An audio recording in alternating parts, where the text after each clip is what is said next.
parler du décor, hein, on est dans de bonnes conditions. Il y a le climatiseur. Tout ça, c'est bien, un bon décor. Il y a hôtel où on va prêcher, les chants sont là, les appareils sont là, il y a le média qui est là. Toutes ces choses-là sont positionnées. Quand quelqu'un vient, même quand tu l'invites, toi-même là, tu es pressé d'inviter la personne. Ma chérie, viens à l'église, je t'assure. Il y a de bonnes choses. Tu sais par rapport à quand tu parles, c'est jamais par rapport à Dieu, c'est par rapport au décor. Qui donne la force à certaines personnes d'inviter. Il sait qu'il est dans de bonnes conditions. Mais voici les caractéristiques de l'église glorieuse. On dit quoi? Elle est quoi? Premièrement, est-ce que quand on se regarde dans le physique ici, là, on peut être cette église là, sans tâche? C'est-à-dire que quand Dieu va regarder là, il n'y a pas de tâches. Quand toi-même tu vas regarder ton pasteur, est-ce qu'il n'y a pas de tâches? Quand tu vas regarder tes responsables, est-ce qu'il n'y a pas de tâches? On les laisse eux, ta soeur en Christ, qui t'insulte, qui ment sur toi, qui te persécute, qui dit des choses. Quand Dieu va regarder, est-ce qu'il n'y a pas de tâches? Donc s'il y a tâches, ça veut dire que cette église ne pourra jamais exister. L'église glorieuse n'est pas caractérisée par les chaises rouges ni le décor, caractérisée par le fait de ne pas avoir de tâches. Ni rides. Sans tâches et sans rides. Normalement, les rides apparaissent à quel moment? Là. Donc une église ne vieillit pas. L'église se rajeunit toujours. La vieillesse est le symbole de l'affaiblissement du corps. Les cellules sont en train de mourir. Amen. Donc on dit sans tache ni ride. Donc il ne vieillit pas. Il dit quoi? Nous avons le symbole de l'aigle. Et le symbole de l'aigle est rattaché à l'amour. Parce que c'est Jean, l'apôtre Jean, qui révèle l'amour de Dieu.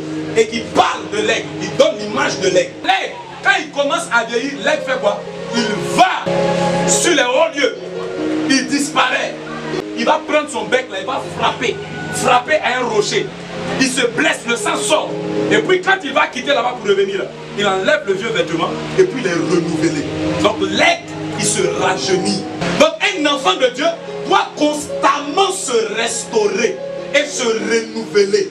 Donc si tes forces ne se renouvellent pas, tu as un problème. C'est pourquoi la Bible dit dans le livre de Lamentations de Jérémie que les bontés de l'Éternel ne sont point épuisées, mais elles se renouvellent. Donc Dieu lui-même là, il renouvelle ses bontés. Donc il ne laisse pas une bonté qui est en train de partir, mais il renouvelle la bonté pour donner de la vigueur, pour donner de la force. Donc un enfant de Dieu doit constamment se renouveler. Ce n'est pas normal que tu viennes dire à ton pasteur, ce n'est pas normal que tu dises à l'église, ah non, je suis faible, je ne peux plus. Tu dois trouver le moyen de te renouveler. Et ça demande que tu te blesses, ça demande que tu te déchires, ça demande que tu sois déchiré en toi-même.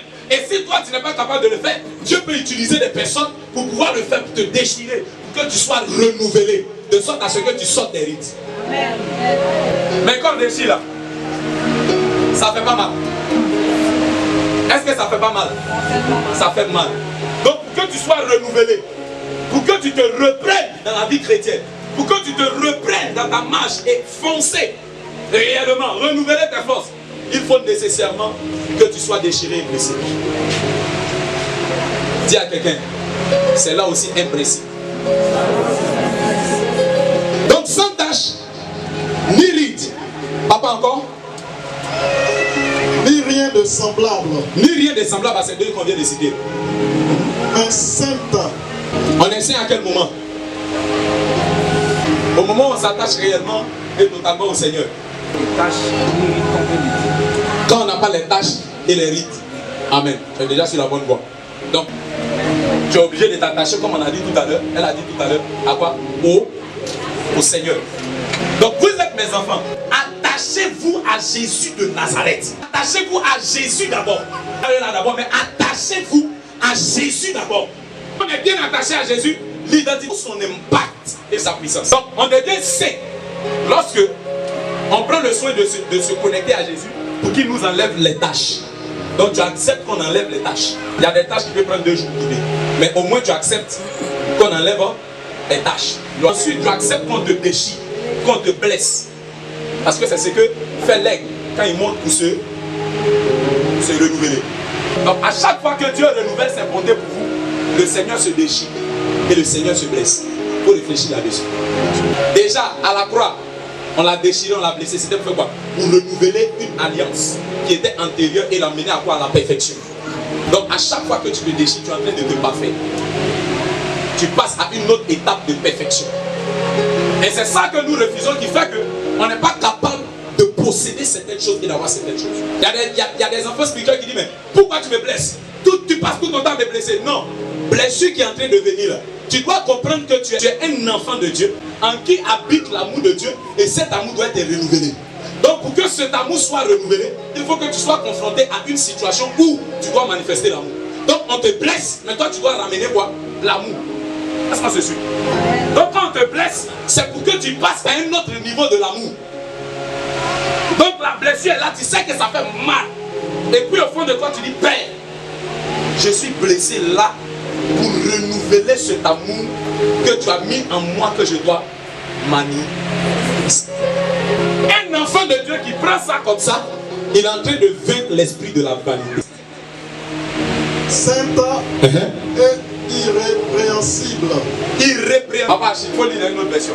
Il a voulu que l'église se présente devant lui pleine de gloire, sans tache, sans rides, sans aucun défaut.